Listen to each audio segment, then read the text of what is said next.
Hi guys, I'm Shmee. Hello, welcome back to the channel and welcome to Cape Town, South Africa, where as usual, I've done my best possible job of bringing the British weather with me. It's been raining all day, it is now super windy, but nonetheless, today we've got an exciting topic to be discussing. I think it's about time to think about adding another V12 back to the collection.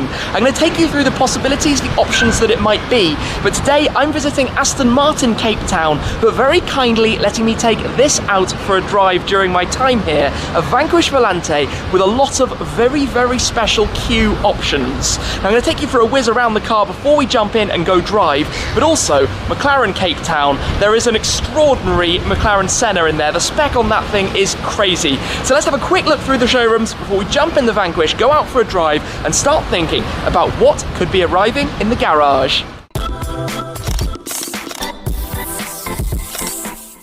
Before you ask, I'm keeping my sunglasses on with fingers crossed that the sun is going to come out later on and we can enjoy the car with the roof down. Now let's just take a quick introduction to this very special Vanquish. But before I do, you might remember that the last V12 car that I actually bought was a Vanquish Volante. Nowhere near the Q options though that you can see on this car in particular. If we just come around to take a look at the front, it has an exposed carbon fibre stripe all the way up the front towards the windscreen. The interior, you might have spotted of course, is spicy red. Take a look at that with all of the quilting that you have around the car, the finishes and the brightness of it contrasting against the dark metallic silver on the exterior. You get the Q badges down here as well when you have this level of modification and customization. Aston Martin's Q, of course, taking things completely off the regular menu. So we're going to be hearing that and driving it very shortly. But before we do, let's come through and take a look at this Senna. There are Sennas and then there are Sennas. Take a look at this car.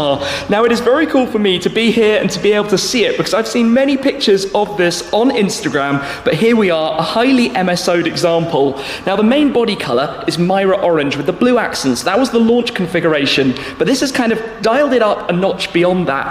So for example, normally the whole canopy of the Senna would be gloss black. So these A-pillars, the T-bar across the top, the hinge mount points and the roof snorkel, those would normally be black. So through MSO, those have been painted in body colour. You can also spot the extension of all the blue accents, the pinstripe around the roof snorkel, the end plate on the ginormous wing, the centre lock there on the wheel, the brake calipers. If we come down here as well, the pinstripe that runs along the side skirt and also around the front splitter.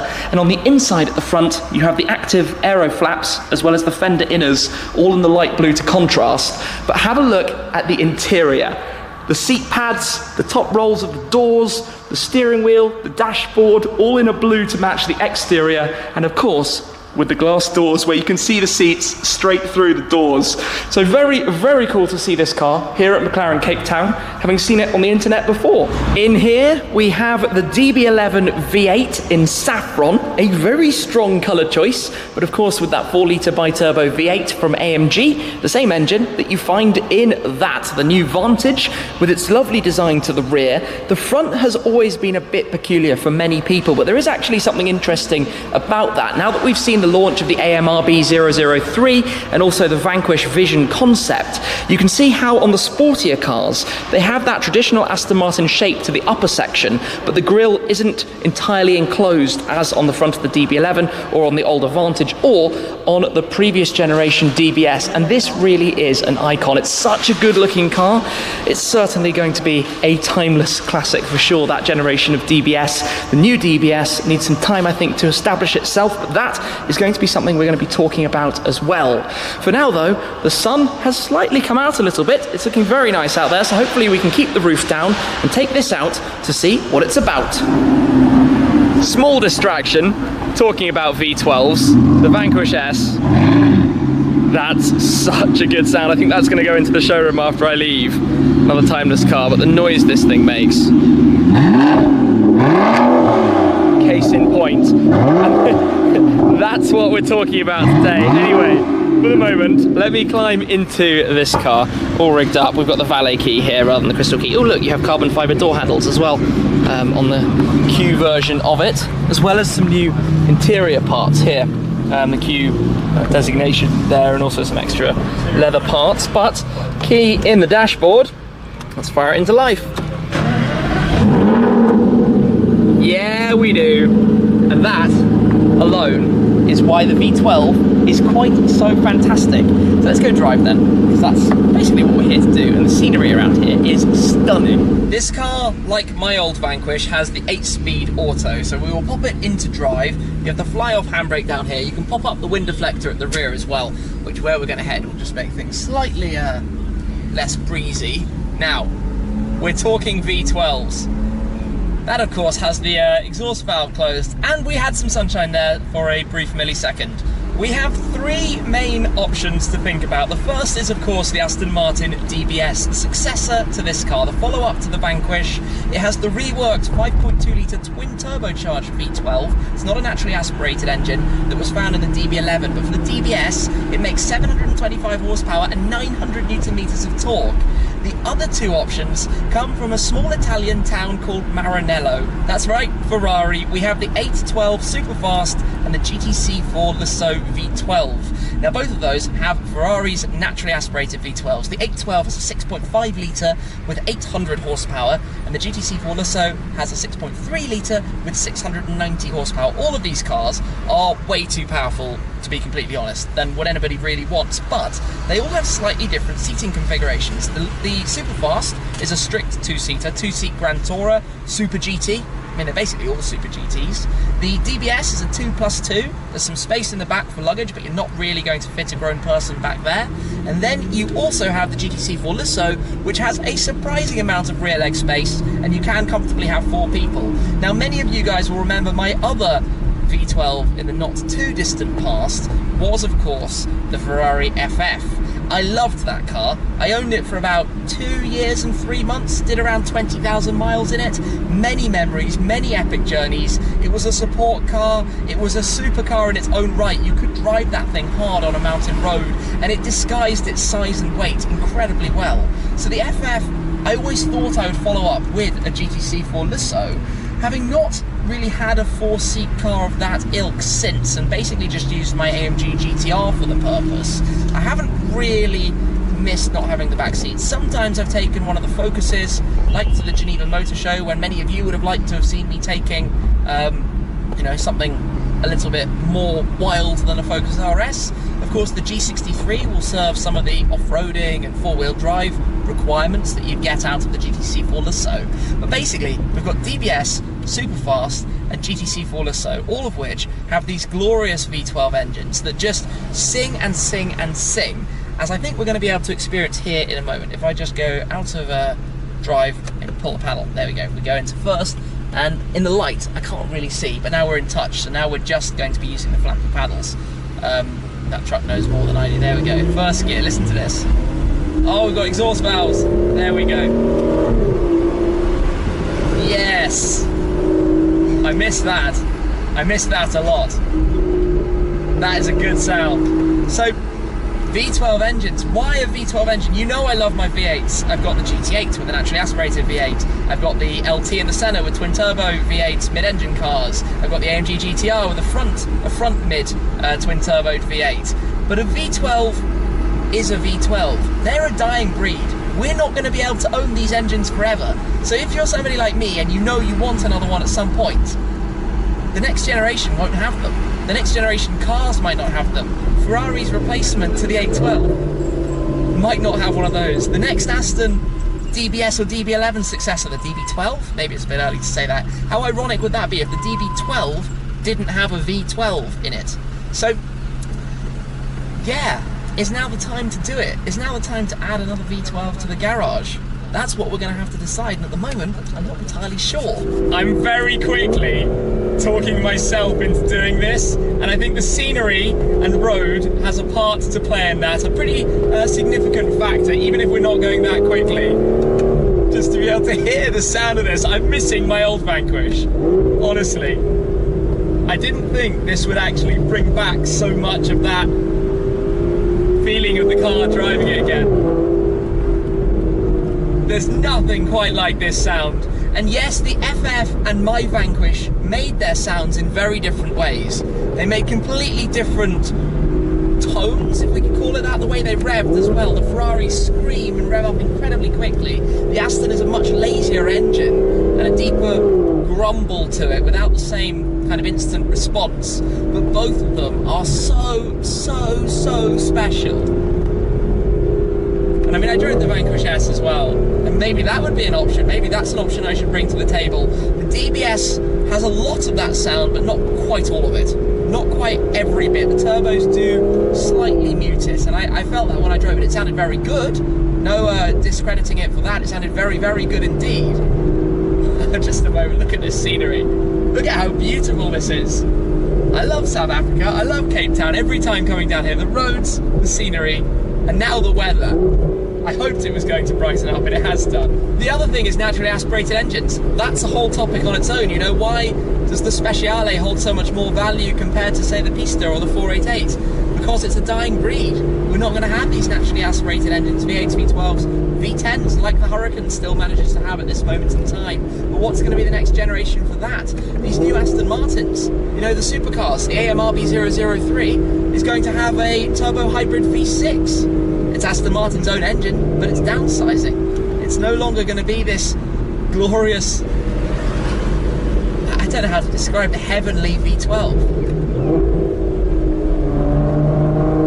There's one big thing though, very specifically to this car. The noise is quite so good because of course it's a convertible. There is no roof, which means I get to hear and enjoy all of the glory of it, which none of the other cars that I've mentioned would do.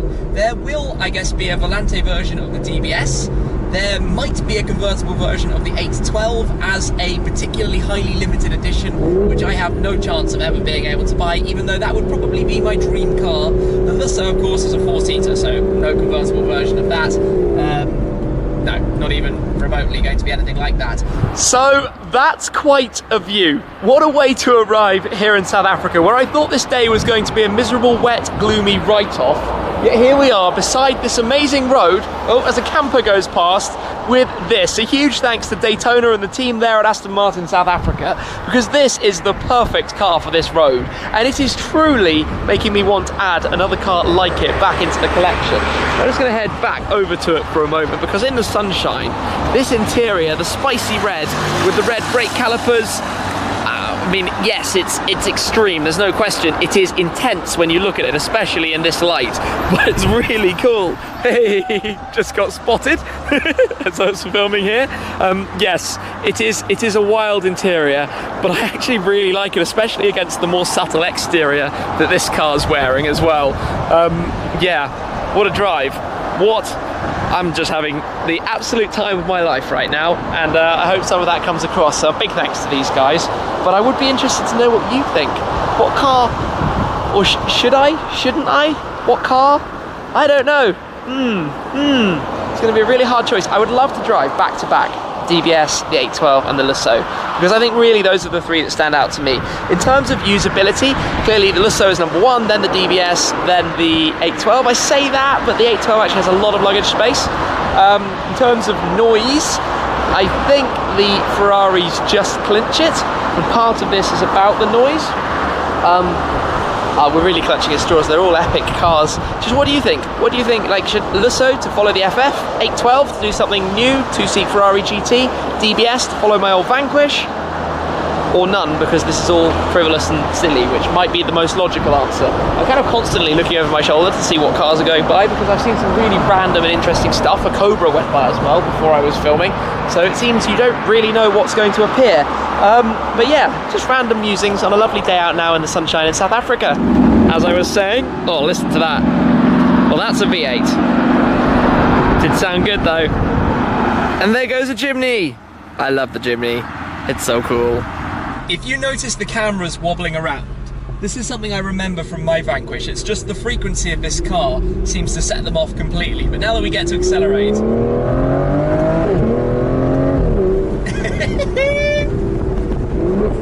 so good. Oh, that's cool. Nice Mustang there. Convertible V12 experience is definitely something pretty mega. Oh, if only we could have this forever. Do you know what I might do, those? Pull in. You don't actually need to pull in, but I'm going to pull in just to pop the roof up for a second to compare it to the more realistic options on this list. Into park. Now the button goes that way, he says. Yeah, there we go. Fabric soft top is going to fold over, and I know from experience that you kind of have to duck a little bit. Otherwise, it's basically on your head. It's not exactly the most spacious car ever. But that's what makes it look so good. The rake of the windscreen, everything tucking in. There we go. Okay, done. Just like that. And out we go again. Back into drive, or pull the paddle for first gear. Out we go to the road. Now let's hear what it's like with all the windows closed. I can tell you it's quite quiet and refined. No, you still got that. That's what you're gonna get with the 812 or the Lusso or the DBS. I have the maddest of cravings right now for a V12. For another one of these fantastic engines. 6 litres, that kind of thing. Yes, they might not be the most fuel efficient, but oh wow, that view. I was going to say, but it doesn't necessarily sometimes matter, because we're about to move to an era of electrification, autonomy. Basically cars that you don't own, you rent and jump in and they turn up at your door and take you where you need to go. And I think we should treasure this period we have right now before all of that goes into complete lockdown and we don't have the option. And that is why I'm so tempted on this right now. Look at this. Look at this scenery. Magnificent. What a beautiful place to be driving in such a beautiful car as well. All types of vehicles here. G63, just about everything, bikes, cars, as you can imagine, and a Vanquish Volante currently with the roof down, and a very, very noisy bike. We've actually just been chatting. He pulled in, we're talking about the Aston. But this location, I'm sorry if I sound a bit like a broken record, is really special. So that is why I'm just enjoying this experience of this day. But we can't let a video about a V12 car go by, as we listen to that, without at least once looking actually at the V12. So I think it's down here in the passenger footwell, but I'm probably about to be proven wrong. Yep, there we go, there's the catch. Just give that a good pull, and we can come around and have a look at the engine inside the Aston with that carbon fibre around the badge. Right, pull the catch underneath, there we go. Lift that up, what a beauty. 6 litre, naturally aspirated V12. That is stunning. In fact, this is remarkably clean at the moment, the way it's presented with the top covers underneath the strut braces over the top, looking absolutely beautiful. So is it time? That's the topic of today's video. Is it time, as we look at all this carbon fibre as well on the underside of the bonnet, is it time for another V12 in the garage? I think I can safely say that today has made me a little bit miss my one of these and my FF. So we're down to that short list roughly. Is there something else I haven't thought about that I should be considering? You guys often think of these things as much as I do, so do let me know in the comments down below. Should I be leaping for it and getting on with it? Should I be buying something that's going to be a keeper, or should I buy something to use like I've used the AMG GTR in recent times? Of course, the AMG GTR's successor, the GTR Pro, is a less usable car. And I know this is all, like I said, a bit frivolous and a bit over the top, but I'm also partly growing a car collection, and I drive pretty much every day in a car somewhere, so in some form it can slightly be justified via a lot of man maths in the head, and at the end of the day that's sometimes what it's all about. Anyway, today has been epic so far. It's a big thanks to the team at Aston Martin in Cape Town, the opportunity to drive this car, so do check them out. I'll pop all the links down below to Daytona, to them, and to the guys who have worked to make it possible for this to happen as well. So thank you very much for watching, guys. I look forward to reading your comments down below. Let's see what you suggest and we'll go from there. Thanks again. Cheers.